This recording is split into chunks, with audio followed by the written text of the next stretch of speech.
नमस्कार दोस्तों, स्वागत है आपका बिहार समाचार में। तो चलिए बिहार की 10 प्रमुख बड़ी खबरों के बारे में जानते हैं। खबरों की ओर आगे बढ़ने से पहले आपसे अनुरोध है कि वीडियो को एक लाइक अवश्य करें और साथ ही साथ अगर आप इस चैनल में नए हैं तो चैनल को सब्सक्राइब करना ना भूलें।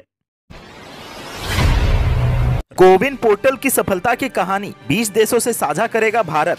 30 जून को आयोजित किया जाएगा ग्लोबल कॉन्फ्रेंस। जी हां, देश में कोरोना टीकाकरण कार्यक्रम के लिए केंद्र सरकार ने कोविन पोर्टल की शुरुआत की। इसी कोविन पोर्टल के जरिए वैक्सीन लगवाने वालों का रजिस्ट्रेशन किया जाता है और टीकाकरण के बाद सर्टिफिकेट भी प्रदान किया जाता है। भारत के दुनिया भर के 20 से अधिक देशों के साथ राष्ट्रव्यापी कोरोना टीकाकरण कार्यक्रम की शुरुआत की और आज इस मामले में सबसे आगे है। भारत टीकाकरण कार्यक्रम के क्रियान्वयन में अहम भूमिका निभाने वाले डिजिटल प्लेटफॉर्म कोविन की सफलता की कहानी उन 20 से अधिक देशों के साथ साझा करेगा जिन्होंने अपने टीकाकरण अभियान को चलाने के लिए इस पोर्टल को अपनाने में रुचि दिखाई। सूत्रों से मिली जानकारी के अनुसार केंद्रीय स्वास्थ्य मंत्रालय, विदेश मंत्रालय और राष्ट्रीय स्वास्थ्य प्राधिकरण की संयुक्त पहल पर 30 जून को डिजिटल माध्यम से कोविन वैश्विक सम्मेलन आयोजित किया जाएगा, जिसमें दूसरे देशों का प्रतिनिधित्व करने वाले स्वास्थ्य और प्रौद्योगिकी विशेषज्ञ हिस्सा लेंगे।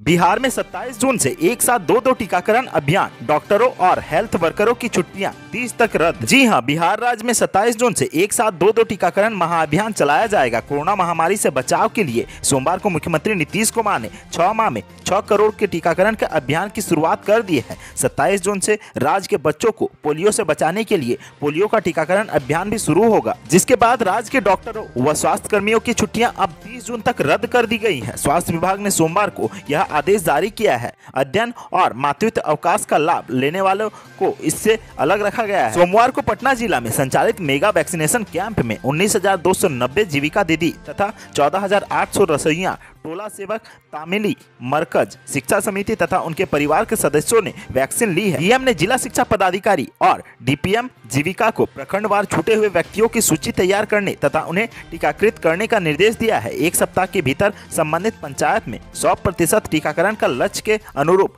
कार्य जारी रहेगा। पटना डीएम आज इन पंचायतों में टीकाकरण की समीक्षा करेंगे। डेल्टा प्लस वेरिएंट को लेकर महाराष्ट्र, केरल और मध्य प्रदेश के लिए स्वास्थ्य मंत्रालय ने जारी की एडवाइजरी। जी हां, केंद्रीय स्वास्थ्य मंत्रालय ने डेल्टा प्लस वेरिएंट पर महाराष्ट्र, केरल और मध्य प्रदेश के लिए एडवाइजरी जारी की है। यह वेरिएंट वर्तमान में चिंता का एक नया कारण बना हुआ है। इन राज्यों को तत्काल रोकथाम के उपाय करने, उन्नत परीक्षण, ट्रैकिंग और टीकाकरण उन जिलों और समूहों में करने को कहा गया है जहां डेल्टा प्लस वेरिएंट पाया जाता है। केंद्रीय स्वास्थ्य सचिव ने इन तीनों राज्यों को सूचित किया है कि यह वेरिएंट महाराष्ट्र के रत्नागिरी और जलगांव जिलों के नमूनों में पाया गया है। केरल के पलक्कड़ और पठानमथिट्टा जिले और मध्य प्रदेश के भोपाल और शिवपुरी जिले इस श्रेणी में आते हैं। यह भी कहा गया है कि पॉजिटिव व्यक्तियों के पर्याप्त नमूने इनसैकोग नामित प्रयोगशाला को तुरंत भेजे जाने चाहिए ताकि महामारी को रोका जा सके। इनसैकोग के हालिया निष्कर्षों के आधार पर केंद्रीय स्वास्थ्य मंत्रालय ने इन राज्यों के कुछ जिलों में पाए जाने वाले कोविड-19 के डेल्टा प्लस वेरिएंट के बारे में महाराष्ट्र, केरल और मध्य प्रदेश को सतर्कता बरतने की सलाह दी है। केंद्रीय स्वास्थ्य मंत्रालय ने महाराष्ट्र, केरल और मध्य प्रदेश राज्य सरकारों को सलाह दी है कि सार्वजनिक स्वास्थ्य उपायों को अधिक केंद्रित और प्रभावी बनाना होगा। हिंदुस्तान शिपयार्ड में 53 मैनेजर व अन्य पदों के लिए कल से करें ऑनलाइन आवेदन। जी हां, सार्वजनिक क्षेत्र की कंपनियों में सरकारी नौकरी की इच्छा रखने वाले उम्मीदवारों के लिए काम की खबर है।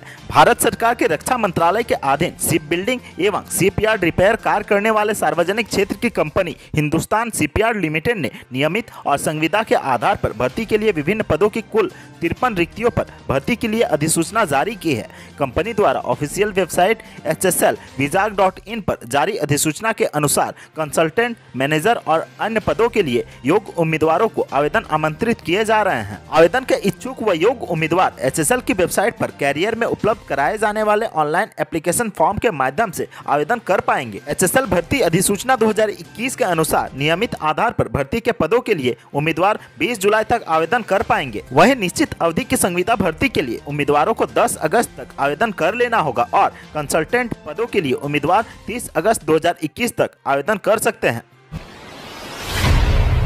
बिहार के 9 जिलों में एक भी संक्रमित नहीं, 24 घंटे में मिले 245 नए केस, 7 की मौत। जी हां, बिहार में 245 नए कोरोना संक्रमित मरीजों की पहचान मंगलवार को हुई। 9 जिलों में एक भी नया कोरोना मरीज नहीं मिला है। पिछले 24 घंटे में 86,154 सैंपल की कोरोना जाँच की गई। राज्य में कोरोना संक्रमण का दर अब 0.28% रह गई है। पिछले 24 घंटे में कोरोना के 410 संक्रमित मरीज इलाज के बाद स्वस्थ हुए, जबकि 7 संक्रमितों की मौत इलाज के दौरान हो गई। राज्य में संक्रमितों के स्वस्थ होने की दर 98.25% रही है। पूरे बिहार में अब 3016 सक्रिय मरीज हैं। इसके एक दिन पूर्व राज्य में 294 कोरोना संक्रमित मिले थे। इस प्रकार पिछले 24 घंटे में 49 कम नए संक्रमित मिले। स्वास्थ्य विभाग के अनुसार राज्य के 9 जिले औरंगाबाद, बक्सर, जहानाबाद, नवादा, कैमूर, रोहतास, सहरसा, शेखपुरा और पश्चिमी चंपारण में एक भी नया मरीज नहीं मिला है। राज्य में कोरोना की पहली और दूसरी लहर के दौरान अब तक 7,07,365 संक्रमित इलाज के बाद स्वस्थ हो चुके हैं, जबकि अब तक राज्य में 7,19,949 कोरोना मरीजों की पहचान की जा चुकी है। राज्य में अब तक कोरोना से 9,557 संक्रमितों की मौत हुई है।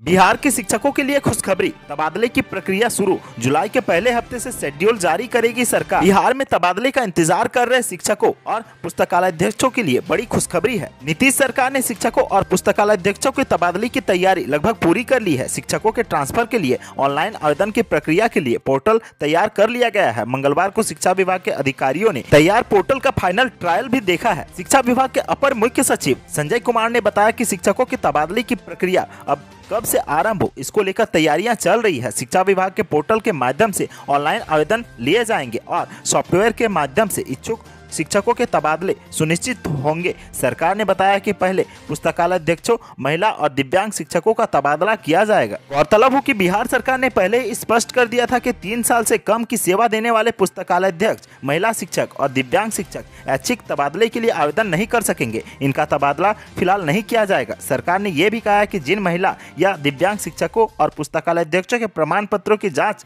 नहीं हुई है, सरकार उनका भी ट्रांसफर नहीं करेगी। जिनके प्रमाण पत्र जाँच में सही पाए गए हैं, वे ही आवेदन करने के पात्र होंगे और उनका ही तबादला किया जाएगा। बिहार एस्टेट रिजल्ट में बड़ी धांधली का आरोप, शिक्षक संघ ने कहा कैंडिडेट्स को अंधेरे में रखकर तैयार की गई मेरिट लिस्ट। जी हां, सोमवार को बिहार विद्यालय परीक्षा समिति की ओर से एसटीईटी 2019 के पेपर 1 और पेपर 2 का फाइनल रिजल्ट जारी किया गया है। रिजल्ट सामने आने के बाद हजारों ऐसे कैंडिडेट्स हैं जो मेरिट लिस्ट से बाहर हो गए हैं। टीईटी एसटीईटी उत्तीर्ण नियोजित शिक्षक संघ का आरोप है कि एसटीईटी 2019 के मेरिट लिस्ट में धांधली की गई है। इसमें पारदर्शिता नहीं बरती गई है। प्रदेश अध्यक्ष मार्कंडे पाठक का कहना है कि एसटीईटी परीक्षा में उत्तीर्ण अभ्यर्थियों को अंधकार में रखकर मेरिट लिस्ट जारी किया गया है। शिक्षक संघ ने कहा है कि बिहार बोर्ड द्वारा जारी रिजल्ट में 2 तरीके का रिजल्ट दिख रहा है। एक में अभ्यर्थी उत्तीर्ण है लेकिन मेरिट लिस्ट से बाहर है, जबकि दूसरे में अभ्यर्थी उत्तीर्ण है एवं मेरिट लिस्ट दोनों में है। जबकि 12 मार्च को पहली बार रिजल्ट जारी करते समय शिक्षा मंत्री और अनेकों अवसर पर विभागीय अपर मुख्य सचिव संजय कुमार द्वारा यह कहा गया था कि एसटीईटी परीक्षा में सीट के विरुद्ध ही अभ्यर्थियों को उत्तीर्ण कराया गया है, इसीलिए सबकी नौकरी पक्की है। लेकिन सोमवार को जारी रिजल्ट और मेरिट लिस्ट में ठीक इसके विपरीत हुआ है। हजारों उत्तीर्ण अभ्यर्थी मेरिट लिस्ट से बाहर हो गए हैं, जबकि सीट के अनुसार ही रिजल्ट जारी हुआ है। तो फिर ऐसा क्यों हुआ है? इससे अभ्यर्थियों को भारी असंतोष और आक्रोश है। बिहार में गांव के बाद अब शहरी इलाकों पर मंडराया बाढ़ का संकट। जी हां, बिहार में बाढ़ की दस्तक ने लोगों का जीना मुश्किल कर दिया है। मानसून के प्रवेश करने के बाद अब नदियों के जलस्तर में रोजाना बढ़ोतरी हो रही है। वहीं नेपाल में होने वाली मूसलाधार बारिश ने भी बिहार को डुबोना शुरू कर दिया है। प्रदेश के प्रमुख नदियों में उफान देखने को मिल रहा है। वहीं कई इलाके में भी अब जलमग्न होने लगे हैं। नदी किनारे बसे इलाकों में कटाव एक बड़ी समस्या हो चुकी है। एक तरफ जहाँ किसानों के फसलों को नुकसान पहुँचा रहा है, वहीं दूसरी तरफ इस कोरोना काल में भी उन्हें निचले इलाके को खाली कर विस्थापित का जीवन जीने पर मजबूर होना पड़ रहा है। लगातार हो रही बारिश ने गंगा और कोसी के जलस्तर में बढ़ोतरी लाई है। नदी किनारे बसे क्षेत्रों में कटाव तेजी से देखा जा रहा है। भागलपुर में गंगा का जलस्तर बढ़ा तो सबौर में संतनगर के ग्रामीण सड़क किनारे लगभग 300 फीट लंबा मिट्टी का कटाव हो गया। सड़क के नीचे की मिट्टी का गंगा में समा जाने से अब ग्रामीणों का मुख्य मार्ग ही खत्म होने के कगार पर है। वहीं दूसरी ओर लंबी दूरी तक कटाव पिछले 7 दिनों में जारी है। पीरपैंती और कहलगांव में भी ऐसा ही हाल है। बिहार के स्वास्थ्य विभाग की बहाली में बड़ा घोटाला, अपनी जाति की 100 से अधिक एएनएम को क्लर्क ने गलत तरीके से कराया बहाल। जी हां, बिहार में स्वास्थ्य विभाग की बहाली में बड़ा घोटाला सामने आया है। मुजफ्फरपुर में संविदा पर कर्मियों की बहाली में धांधली की बात सामने आने पर प्रशासन सख्त है। बहाली में पैसे लेने देने के एक ऑडियो वायरल होने के बाद यह मामला गर्मा चुका है। मामले की जाँच जारी है। इस दौरान जाँच में अब तक काफी कुछ सामने आ रहा है। टीडीसी की रिपोर्ट के अनुसार आरोपित ने बताया कि सदर अस्पताल के एक लिपिक ने पैसे लेकर अपनी जाति के 100 से अधिक एएनएम की बहाली करवाई है। मुजफ्फरपुर में बहाली के दौरान हुई धांधली का मामला जब गरमाया तो डीएम ने जांच टीम बनाकर इस मामले की तहकीकात के आदेश दिए। वहीं इस बहाली के फर्जीवाड़े की चर्चा पटना तक अभी है। जांच टीम ने कई ऐसे खुलासे किए हैं जो चौंकाने वाले हैं। मीडिया रिपोर्ट के अनुसार हाल ही में मुजफ्फरपुर में एंटीजन किट आपूर्ति घोटाला सामने आया था। अब बहाली धांधले में जिस लिपिक पर अपनी जाति के 100 से अधिक एएनएम की बहाली का आरोप लगा है, उनका कनेक्शन एंटीजन किट घोटाले से भी रहा है।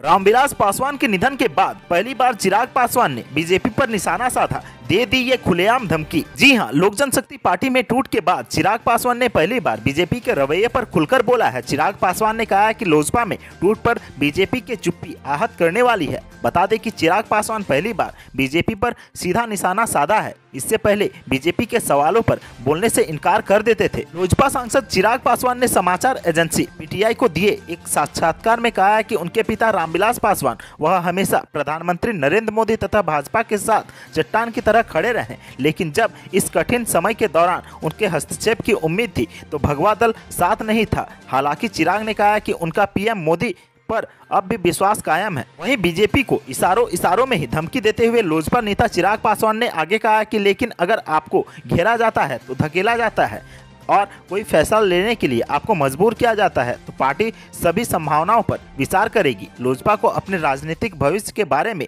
इस आधार पर निर्णय लेना होगा कि कौन उसके साथ खड़ा था और कौन नहीं। तो आज के सुर्खियों में बस इतना ही। बिहार से जुड़ी खबरों के लिए सब्सक्राइब करें हमारे चैनल को और साथ ही साथ अपने दोस्तों और रिश्तेदारों में शेयर जरूर करें। तब तक के लिए धन्यवाद। जय हिंद, जय भारत।